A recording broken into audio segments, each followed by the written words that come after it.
ਸਾਰੇ ਭੈਣ ਭਰਾਵਾਂ ਨੂੰ ਜੈ ਮਸੀਹ ਦੀ।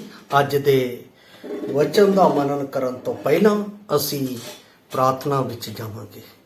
ਦਿਆਲੂ ਪ੍ਰਭੂ, ਅਸੀਂ ਆਪ ਦਾ ਧੰਨਵਾਦ, ਆਪ ਦੀ ਮਹਿਮਾ, ਆਪ ਦੀ ਵਡਿਆਈ, ਆਪ ਦੀ ਉਸਤਤ ਕਰਦੇ ਹਾਂ। ਅੱਜ ਦਾ ਦਿਨ ਆਪਨੇ ਸਾਨੂੰ ਦਿੱਤਾ ਹੈ। ਇਸ ਦਿਨ ਵਿੱਚ ਸਾਨੂੰ ਆਪਣੀ ਮਹਿਮਾ ਦੇ ਲਈ ਇਸਤੇਮਾਲ ਕਰ। ਅਸੀਂ ਤੇਰੇ ਵਚਨ ਨੂੰ ਨਿਤ ਪ੍ਰਤੀ ਦਿਨ ਤੇਰੇ ਕੋਲੋਂ ਸਿੱਖਦੇ ਹਾਂ ਔਰ ਤੇਰਾ ਆਤਮਾ ਸਾਨੂੰ ਸਿਖਾਉਂਦਾ ਹੈ। ਅਸੀਂ ਅੱਜ ਵੀ ਤੇਰੇ ਵਚਨ ਨੂੰ ਸਿੱਖਦਿਆਂ ਹੋਇਆਂ ਤੇਰੀ ਜਿਉਂਦੀ ਰਾਹ ਦੇ ਵਿੱਚ ਅੱਗੇ ਵੱਧ ਸਕੀਏ ਔਰ ਜਿੰਨੇ ਵੀ ਵਚਨ ਸੁਣਦੇ ਨੇ ਉਹਨਾਂ ਨੂੰ ਇਸ ਦੀ ਤੌਫੀਕ ਅਤੇ ਬਰਕਤ ਦੇ। ਬੋਲਣ ਵਾਲੇ ਨੂੰ ਆਪਣਾ ਸਮਝ, ਆਪਣੀ ਬੁੱਧ, ਆਪਣਾ ਗਿਆਨ ਦੇ, ਤਾਂ ਕਿ ਤੇਰੇ ਰਾਜ ਦੇ ਭੇਤਾਂ ਦਾ ਪ੍ਰਗਟੀਕਰਨ ਤੇਰੇ ਵੱਲੋਂ ਹੋ ਸਕੇ ਔਰ ਤੇਰਾ ਹੀ ਨਾਮ ਉੱਚਾ ਹੋ ਸਕੇ। ਅਜਿਹਾ ਹੋਣ ਤੇ ਲਈ ਮਦਦ ਕਰ। ਸਾਰਾ ਆਦਰ ਮਾਨ ਆਪ ਨੂੰ ਦਿੰਦੇ ਹੋਏ ਬੇਨਤੀ ਮਸੀਹ ਯਸੂ ਦੇ ਪਵਿੱਤਰ ਤੇ ਸਮਰਥੀ ਨਾਮ ਵਿੱਚ ਮੰਗਦੇ ਹਾਂ, ਆਮੀਨ। ਪਿਆਰੇ ਅਜ਼ੀਜ਼, ਮੈਂ ਆਪ ਸਭ ਦਾ ਅੱਜ ਦੇ ਇਸ ਸੁੰਦਰ ਵਚਨ ਦੇ ਮਨਨ ਵਿੱਚ ਸਵਾਗਤ ਕਰਦਾ ਹਾਂ। ਅੱਜ ਦਾ ਜੋ ਵਚਨ ਹੈ ਉਹ ਹੈ ਗਲਾਤੀਆਂ ਦੀ ਪੁਸਤਕ 6 ਅਧਿਆਇ ਉਸ ਦੀ 14 ਆਇਤ ਦੇ ਵਿੱਚ। ਇੱਥੇ ਲਿਖਿਆ ਹੈ, ਪਰ ਮੈਥੋਂ ਇਹ ਨਾ ਹੋਵੇ ਜੋ ਮੈਂ ਕਿਸੇ ਹੋਰ ਗੱਲ ਉੱਤੇ ਅਭਿਮਾਨ ਕਰਾਂ ਬਿਨਾਂ ਸਾਡੇ ਪ੍ਰਭੂ ਯਿਸੂ ਮਸੀਹ ਦੀ ਸਲੀਬ ਦੇ। ਮੇਰਾ ਅੱਜ ਦਾ ਵਿਸ਼ਾ ਹੈ ਮਸੀਹ ਯਿਸੂ ਦੀ ਸਲੀਬ ਉੱਤੇ ਮੇਰਾ ਅਪਮਾਨ। ਮਸੀਹ ਯਿਸੂ ਦੀ ਸਲੀਬ ਉੱਤੇ ਮੇਰਾ ਅਪਮਾਨ। ਜਦੋਂ ਅਸੀਂ ਸਲੀਬ ਸ਼ਬਦ ਆਪਣੇ ਜੀਵਨ ਦੇ ਵਿੱਚ ਲੈ ਕੇ ਆਉਂਦੇ ਹਾਂ ਤਾਂ ਕਈ ਤਰ੍ਹਾਂ ਦੀਆਂ ਗੱਲਾਂ ਸਾਡੇ ਵਿੱਚ ਆਉਂਦੀਆਂ ਨੇ। ਮੈਂ ਪਿਛਲੇ ਦਿਨਾਂ ਦੇ ਵਿੱਚ ਕਰੂਸ ਦਾ ਕੀ ਮਹੱਤਵ ਹੈ, ਕਰੂਸ ਦੇ ਬਾਰੇ ਦੱਸ ਚੁੱਕਾ ਹਾਂ, ਦੱਸਣ ਦੀ ਲੋੜ ਨਹੀਂ, ਪਰ ਫਿਰ ਵੀ ਮੈਂ ਕੁਝ ਗੱਲਾਂ ਆਪ ਦੇ ਨਾਲ ਦੱਸਾਂਗਾ ਕਿਉਂਕਿ ਕਈ ਲੋਕ ਇਸ ਦੇ ਵਿੱਚ ਨਵੇਂ ਜੁੜਦੇ ਆ ਜਿਨ੍ਹਾਂ ਨੂੰ ਪਤਾ ਨਹੀਂ, ਲੇਕਿਨ ਮੈਂ ਉਹਨਾਂ ਨੂੰ ਦੱਸਣਾ ਚਾਹੁੰਦਾ ਹਾਂ। ਕਰੂਸ ਦਾ ਇੱਕ ਸਜ਼ਾ ਦੇਣ ਦਾ ਇੱਕ ਤਰੀਕਾ ਸੀ ਰੋਮ ਸ਼ਾਸਨ ਦੇ ਵਿੱਚ। ਇਹ ਇਸਰਾਇਲ ਦਾ ਜਾਂ ਯਹੂਦੀਆਂ ਦਾ ਦੇਣ ਵਾਲਾ ਦੰਡ ਦਾ ਕੋਈ ਵੀ ਇਸ ਤਰ੍ਹਾਂ ਦਾ ਇਸ ਜਗ੍ਹਾ ਦੇ ਉੱਤੇ ਨਿਯਮ ਜਾਂ ਵਿਧੀ ਉਧਰੋਂ ਨਹੀਂ ਦਿੱਤੀ ਗਈ ਸੀ। ਯਹੂਦੀਆਂ ਦੀ ਜੋ ਸਜ਼ਾ ਦੇਣ ਦੀ ਵਿਧੀ ਸੀ ਉਹ ਸੀ ਪਥਰਾਵ ਕਰਕੇ ਮਾਰਨਾ, ਪਥਰਾਵ ਕਰਕੇ ਸਜ਼ਾ ਦੇਣੀ।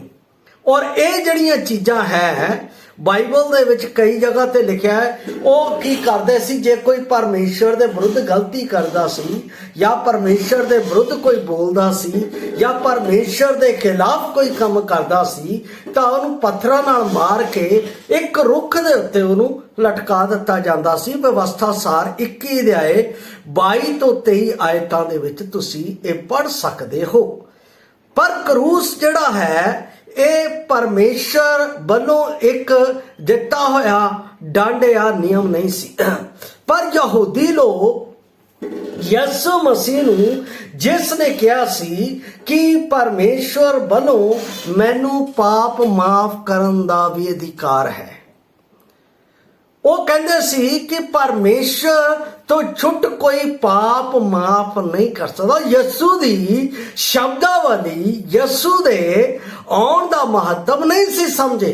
ਉਹਨਾਂ ਨੂੰ ਯਸ਼ਾਇਆ ਨਬੀ ਦੀ ਪੁਸਤਕ ਵੀ ਖੁਦ ਪ੍ਰਭੂ ਯਿਸੂ ਮਸੀਹ ਨੇ ਪੜ੍ਹ ਕੇ ਦੱਸੀ ਅਤੇ ਉਹਨਾਂ ਨੂੰ ਕਿਹਾ ਅੱਜ ਇਹ ਸਬਕ ਇਸ ਜਗ੍ਹਾ ਦੇ ਉੱਤੇ ਪੂਰਾ ਹੋਇਆ, ਪਰ ਉਹ ਸਮਝੇ ਨਹੀਂ।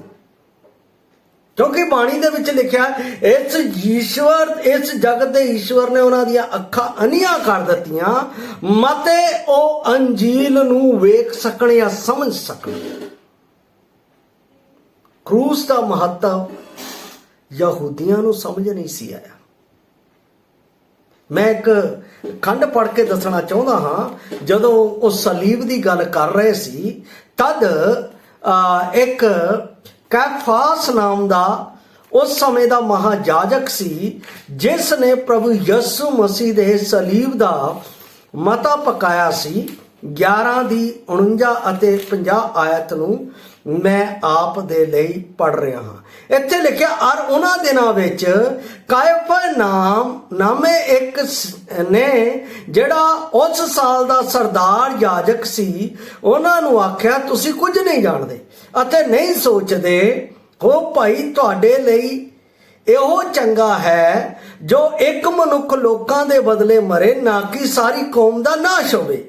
ਪਰ ਉਸ ਨੇ अपनी ਵੱਲੋਂ नहीं किया, पर इस कारण जो उस साल ਦਾ सरदार याजक सी अगम ज्ञान ਦੇ ਨਾਲ खबर ਦਿੱਤੀ जो यसू उस कौम ਦੇ बदले मरण ਨੂੰ ਸੀ। देखो ਪਹਿਲਾਂ ਤੋਂ ਇਹ ਤੈਅ ਸੀ, ਪਰ ਇਹ ਯਹੂਦੀਆਂ ਦੀ ਸਜ਼ਾ ਦਾ ਨਿਯਮ ਨਹੀਂ ਸੀ ਕਿ ਉਹਨੂੰ ਸਲੀਬ ਦੇ ਉੱਤੇ ਚਾੜਿਆ ਜਾਵੇ। ਇਹ ਰੋਮ ਸ਼ਾਸਨ ਦੇ ਅਨੁਸਾਰ ਕੋਈ ਗਲਤ ਕਰਦਾ ਸੀ, ਕੁਝ ਕਰਦਾ ਸੀ, ਤਾਂ ਉਹਨੂੰ ਸ਼ਹਿਰੋਂ ਬਾਹਰ ਉਸ ਨੂੰ ਕਰੂਸ ਦੇ ਉੱਤੇ ਲਟਕਾ ਦਿੱਤਾ ਜਾਂਦਾ ਸੀ, ਉਸ ਨੂੰ ਯਾਤਨਾ ਦੇ ਕੇ ਮਾਰ ਦਿੱਤਾ ਜਾਂਦਾ। ਜੇ ਨਹੀਂ ਮਰਦਾ ਸੀ ਤਾਂ ਉਸ ਨੂੰ ਛੱਡ ਦਿੱਤਾ ਜਾਂਦਾ ਸੀ। ਇਸ ਤਰ੍ਹਾਂ ਦੇ ਕੁਝ ਕਾਰਨ ਨੇ ਜੋ ਉਸ ਸਮੇਂ ਰੋਮੀ ਲੋਕਾਂ ਦੇ ਵਿੱਚ ਸੀ, ਔਰ ਯਹੂਦੀ ਲੋਕ ਇਸ ਤਰ੍ਹਾਂ ਦਾ ਦੰਡ ਦਿਲਵਾ ਕੇ ਉਹਦੀ ਹੱਤਿਆ ਕਰਨਾ ਚਾਹੁੰਦੇ ਸੀ, ਕਿਉਂਕਿ ਰੋਮ ਸ਼ਾਸਨ ਨੇ ਪੱਥਰ ਨਾਲ ਮਾਰਨ ਦੀ ਉਹਨਾਂ ਦੀ ਪ੍ਰਥਾ ਨੂੰ ਰੋਕ ਲਾ ਦਿੱਤੀ ਸੀ। ਇਸ ਕਰਕੇ ਉਹ ਚਾਹੁੰਦੇ ਸੀ ਕਿ ਅਸੀਂ ਨਾ ਮਾਰੀਏ, ਉਹ ਲੋਕ ਉਸ ਨੂੰ ਸਲੀਬ ਦੇ ਉੱਤੇ ਚਾੜ ਕੇ ਮਾਰਦਾ, ਪਰ ਉਹਨਾਂ ਨੂੰ ਇਸ ਗੱਲ ਦਾ ਉਦੇਸ਼ ਨਹੀਂ ਸੀ ਪਤਾ। ਇਸ ਦਾ ਕਾਰਨ ਕੀ ਹੈ, ਇਹ ਚੀਜ਼ ਪਤਾ ਨਹੀਂ ਸੀ ਜੋ ਯਸ਼ਾਇਆ ਦੀ ਪੁਸਤਕ ਦੇ ਵਿੱਚ 700 ਸਾਲ ਪਹਿਲਾਂ ਯਸ਼ਾਇਆ ਨਬੀ ਦੇ ਰਾਹੀਂ 53 ਅਧਿਆਏ ਦੇ ਵਿੱਚ ਲਿਖਿਆ ਗਿਆ ਉਸ ਦੇ ਬਾਰੇ ਇਹ ਬੜਾ ਸਾਫ਼ ਜ਼ਿਕਰ ਸੀ ਕਿ ਉਹ ਮਾਰਿਆ ਜਾਵੇਗਾ। ਪਾਪੀ ਮਨੁੱਖੀ ਕੌਮ ਦੇ ਲਈ ਉਹ ਮਾਰਿਆ ਜਾਵੇਗਾ। ਔਰ ਇਹ ਜੋ ਮੈਂ ਆਪ ਨੂੰ ਦੱਸਦਾ ਸਲੀਬ ਦੇ ਉੱਤੇ ਅਭਿਮਾਨ ਦਾ, ਸਲੀਬ ਦਾ ਪਹਿਲਾ ਕਾਰਨ ਕਿ ਸਲੀਬ ਇਹ ਯਹੂਦੀਆਂ ਵੱਲੋਂ ਨਹੀਂ ਸੀ, ਇਹ ਰੋਮ ਵੱਲੋਂ ਸੀ। ਪਰ ਸਲੀਬ ਦੇ ਉੱਤੇ ਸਜ਼ਾ ਦਿੱਤਾ ਜਾਣਾ ਮਨੁੱਖੀ ਕੌਮ ਦੇ ਲਈ ਇਹ ਕਰੂਸ ਦਾ ਸ਼ਰਾਪ ਪਰਮੇਸ਼ਰ ਵੱਲੋਂ ਪਹਿਲਾਂ ਤੋਂ ਹੀ ਸਥਾਪਿਤ ਕੀਤਾ ਗਿਆ ਸੀਗਾ। ਇਸ ਗੱਲ ਨੂੰ ਅਸੀਂ ਆਤਮਿਕ ਅਤੇ ਅਧਿਆਤਮਿਕ ਰੀਤੀ ਦੇ ਨਾਲ ਸਮਝਣਾ ਜ਼ਰੂਰੀ ਹੈ। ਔਰ ਜਿਹਨੂੰ ਆਪਣਾ ਸਲੀਬ ਦੇ ਕੇ ਉੱਪਰ ਲਟਕਾ ਦਿੰਦੇ ਸੀ, ਉਹ ਇਹ ਸਮਝਿਆ ਜਾਂਦਾ ਸੀ ਕਿ ਇਹ ਪਰਮੇਸ਼ਰ ਵੱਲੋਂ ਉਸ ਨੂੰ ਸਜ਼ਾ ਦਿੱਤੀ ਗਈ ਹੈ। ਯਸੂ ਦੇ ਦਿਨਾਂ ਵਿੱਚ ਯਹੂਦੀਆਂ ਨੂੰ ਇਹ ਅਧਿਕਾਰ ਨਹੀਂ ਸੀ ਕਿ ਉਹ ਕਿਸੇ ਨੂੰ ਪ੍ਰਾਣ ਦੰਡ ਦੇਣ, ਪਰ ਉਹਨਾਂ ਨੇ ਇਸ ਦੇ ਲਈ ਰੋਮ ਅਧਿਕਾਰੀਆਂ ਦੇ ਅੱਗੇ ਮਿੰਨਤ ਕੀਤੀ ਕਿ ਯਸੂ ਦੇ ਸੰਬੰਧ ਵਿੱਚ ਉਹਨਾਂ ਨੇ ਪਥਰਾਵ ਕਰਨ ਦੀ ਮੰਗ ਨਹੀਂ ਕੀਤੀ, ਪਰ ਉਸ ਨੂੰ ਸਲੀਬ ਦੇ ਉੱਤੇ ਚੜਾਉਣ ਦੀ ਮੰਗ ਕੀਤੀ। ਇਹ ਸਰਲ ਸਜ਼ਾ ਆਸਾਨ ਸੀ, ਕਿਉਂਕਿ ਅਸੀਂ ਇਸ ਨੂੰ ਮਤੀ ਰਚੇ ਸੁਸਮਾਚਾਰ ਉਸ ਦਾ 27 ਅਧਿਆਏ 22 ਤੋਂ 23 ਆਇਤਾਂ ਦੇ ਵਿੱਚ ਅਸੀਂ ਇਸ ਗੱਲ ਨੂੰ ਪੜ੍ਹ ਸਕਦੇ ਹਾਂ। 22 ਅਤੇ 23 ਆਇਤ ਜਿਹੜਾ 27 ਅਧਿਆਏ ਦੇ ਵਿੱਚ ਮਰਕੁਸ ਦੀ ਅੰਜੀਲ ਦੇ ਵਿੱਚ ਬੜਾ ਸਾਫ਼ ਰੀਤੀ ਨਾਲ ਲਿਖਿਆ ਗਿਆ ਹੈ। ਮਤੀ ਦੀ ਅੰਜੀਲ ਦੇ ਵਿੱਚ 27 ਦਾ 22 ਅਤੇ 23 ਇੱਥੇ ਲਿਖਿਆ ਹੈ। ਮੈਂ ਆਪ ਦੇ ਲਈ ਪੜ੍ਹ ਰਿਹਾ ਹਾਂ। ਪਿਲਾਤੁਸ ਨੇ ਉਹਨਾਂ ਨੂੰ ਕਿਹਾ, ਫੇਰ ਯਸੂ ਨੂੰ ਜਿਹੜਾ ਮਸੀਹ ਕਹਾਉਂਦਾ ਮੈਂ ਕੀ ਕਰਾਂ? ਉਹ ਸਭ ਬੋਲੇ ਸਲੀਬ ਦਿਓ। ਪਰ ਉਹਨੇ ਆਖਿਆ ਇਹਨੇ ਕੀ ਬੁਰਾਈ ਕੀਤੀ ਹੈ? ਪਰ ਉਹਨਾਂ ਨੇ ਹੋਰ ਵੀ ਡੰਡ ਪਾ ਕੇ ਆਖਿਆ ਇਹਨੂੰ ਸਲੀਬ ਦਿਓ।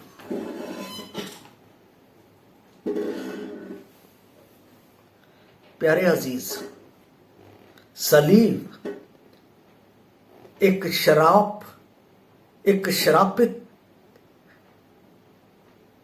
स्थान ਨੂੰ ਦਿਖਾਉਂਦੀ ਹੈ, ਔਰ ਇਹ ਸ਼ਰਾਪਿਤ ਸਥਾਨ ਜੋ ਮੇਰਾ ਸੀ, ਜੋ ਆਪ ਦਾ ਸੀ, ਉਹ ਪਰਮੇਸ਼ਵਰ ਨੇ ਮਸੀਹ ਯਸੂ ਦੇ ਉੱਤੇ ਲਾ ਦਿੱਤਾ। ਕਿਉਂ? ਇਹ ਵੀ ਮੈਂ ਆਪ ਦੇ ਲਈ ਪੜ੍ਹਦਾ। ਗਲਾਤੀਆਂ ਦੀ ਪੁਸਤਕ ਉਸ ਦਾ 3 ਦਾ 13 ਦੇ ਵਿੱਚ ਇਹ ਗੱਲ ਸਾਫ਼ ਤੌਰ ਤੇ ਲਿਖੀ ਹੋਈ ਹੈ। ਗਲਾਤੀਆਂ ਦੀ ਪੁਸਤਕ 3 ਦਾ 13 ਵਿੱਚ ਇੱਥੇ ਇਸ ਤਰ੍ਹਾਂ ਲਿਖਿਆ ਹੋਇਆ ਹੈ, ਮੈਂ ਆਪ ਦੇ ਲਈ ਪੜ੍ਹ ਰਿਹਾ। ਕਹਿੰਦਾ ਹੈ, ਮਸੀਹ ਨੇ ਸਾਨੂੰ ਮੁੱਲ ਲੈ ਕੇ ਸ਼ਰਾਂ ਦੇ ਸ਼ਰਾਪ ਤੋਂ ਛੁਡਾਇਆ, ਇਸ ਕਰਕੇ ਜੋ ਉਹ ਸਾਡੇ ਲਈ ਸ਼ਰਾਪ ਬਣਿਆ, ਕਿਉਂ ਜੋ ਲਿਖਿਆ ਹੋਇਆ ਹੈ, ਭਾਈ ਸ਼ਰਾਪੀ ਹੈ ਹਰੇਕ ਜੋ ਰੁੱਖ ਉੱਤੇ ਟੰਗਿਆ ਹੋਇਆ ਹੈ। ਕਈ ਲੋਕਾਂ ਨੂੰ ਮੈਂ ਗਲੇ 'ਚ ਸਲੀਬਾਂ ਪਾਈਆਂ ਦੇਖਿਆ, ਕਈ ਲੋਕਾਂ ਦੇ ਘਰਾਂ ਦੇ ਅੱਗੇ ਸਲੀਬ ਲੱਗੀ ਹੋਈ ਦੇਖੀ। ਤੁਹਾਨੂੰ ਪਤਾ ਹੈ ਪੁਰਾਣੇ ਨੇਮ ਦੇ ਵਿੱਚ ਜਾਂ ਨਿਊ ਟੈਸਟਾਮੈਂਟ ਦੇ ਵਿੱਚ ਸਲੀਬ ਦਾ ਮਤਲਬ ਕੀ ਹੈ? ਸ਼ਰਾਪ। ਮਸੀਹ ਨੇ ਸ਼ਰਾਪ ਲੈ ਲਿਆ ਮੇਰੇ ਲਈ। ਹੁਣ ਮੈਨੂੰ ਉਹ ਸ਼ਰਾਪ ਦੀ ਤਸਵੀਰ ਨਹੀਂ ਅੱਗੇ ਰੱਖਣੀ ਹੈ, ਹੁਣ ਮੈਨੂੰ ਕੀ ਰੱਖਣਾ ਹੈ ਅੱਗੇ? ਮਸੀਹ ਯਿਸੂ ਨੂੰ। ਇਸ ਕਰਕੇ ਮੈਂ ਅਭਿਮਾਨ ਕਰਦਾ ਕਿ ਉਹ ਸਲੀਬ ਜਿਹੜੀ ਸ਼ਰਾਬਤ ਸੀ, ਮਸੀਹ ਯਿਸੂ ਨੇ ਮੇਰੇ ਬਦਲੇ ਆਪਣੇ ਆਪ ਤੇ ਕਾਲਵਰੀ ਕਰੂਸ ਦੇ ਉੱਤੇ ਲੈ ਲਈ। ਕਾਲਵਰੀ ਕਰੂਸ ਦੇ ਉੱਤੇ ਮੇਰੀ ਸਜ਼ਾ ਉਸ ਨੇ ਸਲੀਬ ਦੇ ਉੱਤੇ ਲੈ ਲਈ, ਜਿਹੜੀ ਮੈਂ ਲੈਣੀ ਸੀ। ਇਹ ਸਲੀਬ ਪਰਮੇਸ਼ਰ ਵੱਲੋਂ ਮੇਰੇ ਛੁਟਕਾਰੇ ਦਾ ਮਾਰਗ ਦਰਸ਼ਨ ਹੈ। ਜਦੋਂ ਮੇਰੀ ਸਲੀਬ ਦੇ ਕੋਲ ਜਾ ਕੇ ਮੈਂ ਆਪਣੇ ਪਾਪ ਸੁੱਟ ਦਿੱਤੇ, ਮੇਰੇ ਪਾਪ ਮਾਫ ਹੋ ਗਏ, ਫਿਰ ਮੇਰਾ ਸਲੀਬ ਦਾ ਕੰਮ ਖਤਮ। ਫਿਰ ਮੇਰਾ ਕੀ ਕੰਮ ਹੈ? ਪ੍ਰਭੂ ਯਿਸੂ ਮਸੀਹ ਦੀ ਪੈੜ ਦੇ ਪਿੱਛੇ ਤੁਰਨਾ। ਅੱਜ ਲੋਕ ਸਲੀਬ ਨੂੰ ਲੈ ਕੇ ਚੱਲ ਰਹੇ। ਜਦੋਂ ਤੁਸੀਂ ਮੰਨ ਲਿਆ ਕਿ ਪ੍ਰਭੂ ਯਿਸੂ ਮਸੀਹ ਮੇਰੇ ਪਾਪੀ ਦੇ ਲਈ ਕਲਵਰੀ ਕਰੂਸ ਦੇ ਉੱਤੇ ਮਾਰਿਆ ਗਿਆ, ਦਫਨ ਕੀਤਾ ਗਿਆ ਤੇ ਤੀਸਰੇ ਦਿਨ ਜੀ ਉੱਠਿਆ, ਹੁਣ ਉਹ ਮੇਰਾ ਪ੍ਰਭੂ ਹੈ। ਜੀ ਉੱਠਿਆ ਪ੍ਰਭੂ, ਹੁਣ ਸਲੀਬ ਲੈ ਕੇ ਨਹੀਂ ਜੀ ਉੱਠਿਆ, ਹੁਣ ਪਰਮੇਸ਼ਰ ਦੀ ਸਮਰੱਥ ਨਾਲ ਜੀ ਉੱਠਿਆ ਹੈ। ਮੈਨੂੰ ਹੁਣ ਉਹਦੇ ਤੇ ਅਭਿਮਾਨ ਹੈ, ਹੁਣ ਮੈਨੂੰ ਉਹਦੇ ਤੇ ਘਮੰਡ ਹੈ। ਕਿ ਤੁਸੀਂ ਇਸ ਗੱਲ ਦਾ ਅਭਿਮਾਨ ਕਰ ਰਹੇ ਹੋ ਕਿ ਅੱਜ ਵੀ ਤੁਸੀਂ ਸਲੀਬ ਚੁੱਕ ਕੇ, ਸਲੀਬ ਆਪਣੇ ਘਰ ਦੇ ਵਿੱਚ ਰੱਖ ਕੇ ਆਪਣੇ ਆਪ ਨੂੰ ਉੱਚਾ ਕਰ ਰਹੇ ਹੋ ਜਾਂ ਆਪਣੇ ਪਰਮੇਸ਼ਰ ਨੂੰ ਉੱਚਾ ਕਰ ਰਹੇ ਹੋ? ਪਰਮੇਸ਼ਰ ਨੂੰ ਉੱਚਾ ਕਰਨਾ ਹੈ ਤਾਂ ਉਹਦੇ ਪੁੱਤਰ ਯਿਸੂ ਮਸੀਹ ਦੇ ਪਦ ਚਿੰਨ੍ਹਾਂ ਦੇ ਉੱਤੇ ਚੱਲਣਾ। ਪਦ ਚਿੰਨ੍ਹਾਂ ਦੇ ਉੱਤੇ, ਕਿਉਂਕਿ ਪਰਮੇਸ਼ਰ ਪੁੱਤਰ ਪ੍ਰਭੂ ਯਿਸੂ ਮਸੀਹ ਇਸ ਦੁਨੀਆ ਦੇ ਵਿੱਚ ਰਹਿ ਕੇ ਪਰਮੇਸ਼ਰ ਦੇ ਨਾਲ ਸੰਗਤ ਦੇ ਵਿੱਚ ਇਸ ਧਰਤੀ ਦੇ ਉੱਤੇ ਜਦ ਤੱਕ ਉਸਨੇ ਸਲੀਬ ਦਾ ਕਾਰਜ ਪੂਰਾ ਨਹੀਂ ਕੀਤਾ ਚੱਲਦਾ ਰਿਹਾ। ਔਰ ਫਿਰ ਪਿਤਾ ਨੇ, ਪਰਮੇਸ਼ਰ ਨੇ ਉਸ ਨੂੰ ਆਪਣੇ ਸਿੰਘਾਸਨ ਦੇ ਸੱਜੇ ਬਿਠਾ ਲਿਆ। ਹੁਣ ਉਹ ਸਲੀਬ ਦਾ ਪ੍ਰਭੂ ਨਹੀਂ ਹੈ, ਸਲੀਬ ਉਹਨੇ ਚੁੱਕ ਲਈ। ਹੁਣ ਉਹ ਮਹਿਮਾ ਦਾ ਪ੍ਰਭੂ ਹੈ, ਮਹਿਮਾ ਦਾ ਪ੍ਰਭੂ। ਅਸੀਂ ਗੀਤ ਗਾਉਂਦੇ ਹੁੰਦੇ, ਮਹਿਮਾ ਹੋਵੇ ਤੇਰੀ ਪ੍ਰਭੂ ਜੀ ਧਰਤੀ ਉੱਤੇ ਵਿੱਚ ਅਸਮਾਨ। ਅਸੀਂ ਇਹ ਨਹੀਂ ਕਹਿੰਦੇ ਸਲੀਬ ਦੇ ਉੱਤੇ, ਧਰਤੀ ਉੱਤੇ ਵਿੱਚ ਅਸਮਾਨ, ਮਹਿਮਾ ਹੋਵੇ ਤੇਰੀ ਪ੍ਰਭੂ ਜੀ। ਅੱਜ ਉਹ ਮੇਰੇ ਅਪਮਾਨ ਦਾ ਕਾਰਨ ਹੈ ਕਿ ਉਹਨੇ ਮੈਨੂੰ ਸਲੀਬ ਦੇ ਉਸ ਗੁਨਾਹਾਂ ਤੋਂ ਜਿਹੜੇ ਮੈਂ ਚੁੱਕਣੇ ਸੀ, ਜਿਹੜੇ ਮੇਰੇ ਉੱਤੇ ਆਣੇ ਸੀ, ਉਹਨੇ ਆਪ ਚੁੱਕ ਕੇ ਮੈਨੂੰ ਸਲੀਬ ਦੇ ਉਸ ਸਜ਼ਾ ਤੋਂ ਛੁਡਾ ਕੇ ਆਪਣੀ ਮਹਿਮਾ ਦੇ ਉਸ ਤਾਜ ਕੋਲ ਲੈ ਕੇ ਆ ਗਿਆ। ਪਰਮੇਸ਼ਰ ਦੇ ਕੋਲ ਲੈ ਕੇ ਆ ਗਿਆ ਕਿ ਮੈਂ ਪਰਮੇਸ਼ਰ ਦੇ ਸੱਜੇ ਹੱਥ ਬਿਰਾਜਮਾਨ ਹੋ ਕੇ ਪਰਮੇਸ਼ਰ ਦੀ ਇਬਾਦਤ ਕਰ ਸਕਾਂ। ਨਵੇਂ ਨਿਯਮ ਦੇ ਲੇਖਾਂ ਨੇ ਯਿਸੂ ਦੀ ਸਲੀਬ ਉੱਤੇ ਹੋਣ ਵਾਲੀ ਮੌਤ ਰਾਹੀਂ ਛੁਟਕਾਰਾ ਦੇਣ ਵਾਲੇ ਕਾਰਜ ਦੀ ਇੱਕ ਵਿਧੀ ਨੂੰ ਮਹੱਤਵਪੂਰਨ ਭਾਗ ਦਿੱਤਾ ਹੈ। ਪਹਿਲਾ ਕੁਰਿੰਥੀਆਂ 1 ਦਾ ਜਦੋਂ ਅਸੀਂ 23 ਪੜ੍ਹਦੇ ਹਾਂ ਤਾਂ ਉਹ ਮੈਂ ਅਕਸਰ ਕਈ ਮੀਟਿੰਗਾਂ ਦੇ ਵਿੱਚ ਕਈ ਜਗ੍ਹਾ ਦੇ ਉੱਤੇ ਮੈਂ ਪੜ੍ਹਦਾ ਹੁੰਦਾ। ਅਸੀਂ ਸਲੀਬ ਦਿੱਤੇ ਹੋਏ ਮਸੀਹ ਦਾ ਪ੍ਰਚਾਰ ਕਰਦੇ ਹਾਂ। ਅਸੀਂ ਸਲੀਬ ਦਿੱਤੇ ਹੋਏ ਮਸੀਹ ਦਾ ਪ੍ਰਚਾਰ ਕਰਦੇ ਹਾਂ। ਉਹ ਯਹੂਦੀਆਂ ਦੇ ਲੇਖੇ ਠੋਕਰ ਦਾ ਕਾਰਨ ਅਤੇ ਪਰਾਈਆਂ ਕੌਮਾਂ ਦੇ ਲੇਖੇ ਮੂਰਖਤਾਈ ਦਾ ਕਾਰਨ। ਅਸੀਂ ਸਲੀਬ ਦਿੱਤੇ ਹੋਏ, ਸਲੀਬ ਮੇਰੇ ਲਈ ਮੁਕਤੀ ਦਾ ਮਾਰਗ ਸੀ। ਜਦੋਂ ਮੈਂ ਪ੍ਰਭੂ ਯਿਸੂ ਮਸੀਹ ਦੇ ਉੱਤੇ ਨੇਚਾ ਕਰ ਲਈ ਤਾਂ ਮੇਰਾ ਕਾਰਜ ਉੱਥੇ ਖਤਮ ਹੋ ਗਿਆ। ਹੁਣ ਮੈਂ ਮਸੀਹ ਯਿਸੂ ਦੇ ਨਾਲ ਮਹਿਮਾ ਦੇ ਰਾਜ ਵਿੱਚ ਪ੍ਰਵੇਸ਼ ਕਰ ਗਿਆ, ਵਡਿਆਈ ਦੇ ਰਾਜ ਵਿੱਚ ਪ੍ਰਵੇਸ਼ ਕਰ ਗਿਆ। ਕਰੂਸ ਦਾ ਸਫ਼ਰ ਜਦੋਂ ਮੈਂ ਤੌਬਾ ਕਰ ਲਈ, ਨਵਾਂ ਜਨਮ ਪਾ ਲਿਆ, ਉੱਥੇ ਖਤਮ, ਕਿਉਂਕਿ ਮੈਂ ਮੁਕਤੀ ਨੂੰ ਅਪਣਾ ਲਿਆ, ਮੈਂ ਮੁਕਤੀ ਨੂੰ ਪਾ ਲਿਆ। ਕੀ ਲਿਖਿਆ ਹੈ? ਜਦੋਂ ਅਸੀਂ ਪਹਿਲਾ ਕੁਰਿੰਥੀਆਂ 15 ਅਧਿਆਏ ਉਸ ਦੀ 3 ਅਤੇ 4 ਆਇਤ ਨੂੰ ਪੜ੍ਹਦੇ ਹਾਂ ਤਾਂ ਉਸ ਵਿੱਚ ਇਸ ਤਰ੍ਹਾਂ ਲਿਖਿਆ ਹੈ, ਜਿਹੜਾ ਮੇਰਾ ਮੁਕਤੀ ਦਾ ਕਾਰਨ ਹੈ। ਇੱਥੇ ਲਿਖਿਆ ਹੈ, ਕਿਉਂ ਜੋ ਮੁੱਖ ਗੱਲਾਂ ਵਿੱਚ ਉਹ ਗੱਲ ਮੈਂ ਤੁਹਾਨੂੰ ਸੌਂਪਦੀ ਜਿਹੜੀ ਮੈਨੂੰ ਪ੍ਰਾਪਤ ਵੀ ਹੋਈ, ਮਸੀਹ ਪੁਸਤਕਾਂ ਦੇ ਅਨੁਸਾਰ ਸਾਡੇ ਪਾਪਾਂ ਦੇ ਕਾਰਨ ਮੋਇਆ, ਇਹ ਕਿ ਦੱਬਿਆ ਗਿਆ ਅਤੇ ਇਹ ਕਿ ਪੁਸਤਕਾਂ ਦੇ ਅਨੁਸਾਰ ਤੀਸਰੇ ਦਿਹਾੜੇ ਜੀ ਉੱਠਿਆ। ਕਾਹਦੇ ਵਿੱਚ ਜੀ ਉੱਠਿਆ? ਮਹਿਮਾ ਦੇ ਵਿੱਚ। ਅਸੀਂ ਵੀ ਮਹਿਮਾ ਵਿੱਚ ਉਹਦੇ ਨਾਲ ਜੀ ਉੱਠਾਂਗੇ। ਮੈਂ ਉਸ ਸਲੀਬ ਥੜੀ ਪ੍ਰਵੇਸ਼ ਕਰ ਗਿਆ। ਮੈਂ ਹੁਣ ਅਭਿਮਾਨ ਕਰਦਾ ਹਾਂ ਕਿ ਇਸ ਸਲੀਬ ਦੇ ਰਾਹੀਂ ਮੈਨੂੰ ਪਰਮੇਸ਼ਵਰ ਨੇ ਆਪਣੇ ਪੁੱਤਰ ਵਿੱਚ ਪੁੱਤਰ ਬਣਾ ਲਿਆ, ਕਿਉਂਕਿ ਲਿਖਿਆ ਜਿਨ੍ਹਾਂ ਨੇ ਉਸ ਨਾਮ ਦੇ ਉੱਤੇ ਨੇਚਾ ਕੀਤੀ ਉਹਨਾਂ ਨੂੰ ਪਰਮੇਸ਼ਵਰ ਦੇ ਪੁੱਤਰ ਹੋਣ ਦਾ ਹੱਕ ਦਿੱਤਾ ਗਿਆ। ਸਲੀਬ ਮੇਰੇ ਲਈ ਮੁਕਤੀ ਦਾ ਰਾਹ ਸੀ, ਮੇਰੇ ਲਈ ਮੁਕਤੀ ਦਾ ਰਾਹ ਸੀ। ਮਸੀਹ ਲੋਕ ਸੱਚ ਦੀ ਵਾਸਤਵਿਕਤਾ ਦਾ ਪ੍ਰਦਰਸ਼ਨ ਪੁਰਾਣੇ ਪਾਪਮਈ ਸਰੀਰਕ ਜੀਵਨ ਅਤੇ ਸੁਭਾਅ ਅਤੇ ਵਿਵਹਾਰਿਕ ਰੂਪ ਨਾਲ ਜਿੱਤ ਪਾ ਕੇ ਪ੍ਰਦਰਸ਼ਿਤ ਕਰਦੇ ਸੀ। ਜਿੱਤ ਪਾ ਕੇ ਮਤਲਬ ਕਿ ਜਦੋਂ ਸਲੀਬ ਦੇ ਉੱਤੇ ਵਿਸ਼ਵਾਸ ਕਰਕੇ ਆਪਣੇ ਜੀਵਨ ਨੂੰ ਬਤੀਤ ਕਰਦੇ ਸੀ ਤਾਂ ਅਸੀਂ ਉਹ ਕੀ ਕਹਿੰਦੇ ਸੀ? ਅਸੀਂ ਸਲੀਬ ਦਿੱਤੇ ਹੋਏ ਮਸੀਹ ਦਾ ਪ੍ਰਚਾਰ ਕਰਦੇ ਹਾਂ।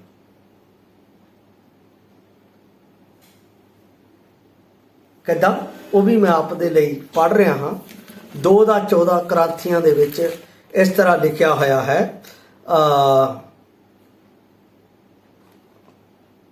2 ਕੁਰਿੰਥੀਆਂ 2:14 ਵਿੱਚ ਇਸ ਤਰ੍ਹਾਂ ਲਿਖਿਆ ਹੋਇਆ ਹੈ, ਮੈਂ ਆਪ ਦੇ ਲਈ ਪੜ੍ਹ ਰਿਹਾ ਹਾਂ।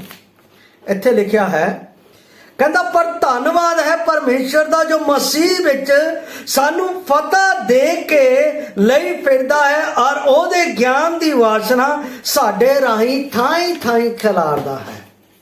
ਇਹਦਾ ਮਤਲਬ ਵਿਜੇ ਨੂੰ ਅਸੀਂ ਜਿਹੜੀ ਫਤਿਹ ਹੈ ਉਹਨੂੰ ਪ੍ਰਦਰਸ਼ਿਤ ਕਰਦੇ ਹਾਂ ਆਪਣੇ ਜੀਵਨ ਦੇ ਵਿੱਚ ਗਵਾਹੀ ਦੇ ਕੇ। ਕਈ ਲੋਕ ਗਵਾਹੀ ਦੇਣ ਤੋਂ ਸ਼ਰਮਿੰਦਾ ਹੋ ਜਾਂਦੇ ਆ ਸਲੀਬ ਦੀ ਉਸ ਕਥਾ ਦੇ ਵਿੱਚੋਂ, ਕਿਉਂਕਿ ਸਲੀਬ ਦੇ ਉਸ ਕਰੂਸੀਫਿਕੇਸ਼ਨ ਦੇ ਨਾਲ ਮੈਂ ਮਸੀਹ ਵਿੱਚ ਬਚਾਇਆ ਗਿਆ। ਇਹ ਮੇਰੇ ਲਈ ਘਮੰਡ ਦੀ ਗੱਲ ਹੈ, ਇਹ ਮੇਰੇ ਲਈ ਫਕਰ ਦੀ ਗੱਲ ਹੈ। ਬਹੁਤ ਲੋਕ ਇਸ ਗੱਲ ਨੂੰ ਚੰਗਾ ਨਹੀਂ ਸਮਝਦੇ। ਕਈ ਲੋਕ ਤਾਂ ਜਿਹੜੇ ਸਲੀਬ ਆਪਣਾ ਜਿਨ੍ਹਾਂ ਨੇ ਮਸੀਹ ਵਿੱਚ ਆ ਗਏ ਆ ਉਹਨਾਂ ਨੂੰ ਗੰਦੇ ਲੋਕ ਸਮਝਦੇ। ਪਰ ਅਸੀਂ ਅਭਿਮਾਨ ਕਰਦੇ ਹਾਂ ਕਿ ਅਸੀਂ ਇਸ ਸਲੀਬ ਦੇ ਰਾਹੀਂ ਬਚਾਏ ਗਏ ਅਤੇ ਮਹਿਮਾ ਦੇ ਰਾਜ ਵਿੱਚ ਪਹੁੰਚਾਏ ਗਏ। ਕੀ ਤੁਸੀਂ ਇਸ ਗੱਲ ਦੇ ਉੱਤੇ ਵਿਸ਼ਵਾਸ ਕਰਦੇ ਹੋ? ਮੈਂ ਵਿਸ਼ਵਾਸ ਕਰਦਾ, ਜਿਸ ਤਰ੍ਹਾਂ ਪੌਲਸ ਨੇ ਕਿਹਾ, ਪਰ ਮੈਥੋਂ ਇਹ ਨਾ ਹੋਵੇ ਜੋ ਮੈਂ ਕਿਸੇ ਹੋਰ ਗੱਲ ਉੱਤੇ ਅਪਮਾਨ ਕਰਾਂ ਬਿਨਾਂ ਸਾਡੇ ਪ੍ਰਭੂ ਯਿਸੂ ਮਸੀਹ ਦੀ ਸਲੀਬ ਤੇ। ਮੇਰਾ ਸਬਜੈਕਟ ਇਹੀ ਸੀ ਕਿ ਮਸੀਹ ਯਿਸੂ ਵਿੱਚ ਸਲੀਬ ਦੇ ਉੱਤੇ ਅਪਮਾਨ ਕਰਾਂ। ਮੈਂ ਉਸ ਦੇ ਉੱਤੇ ਅਪਮਾਨ ਕਰਦਾ। ਅਪਮਾਨ ਦਾ ਮਤਲਬ ਘਮੰਡ ਕਰਦਾ। ਕਿਉਂ? ਕਿਉਂਕਿ ਉਸ ਤੋਂ ਮੈਨੂੰ ਜੀਵਨ ਮਿਲਿਆ,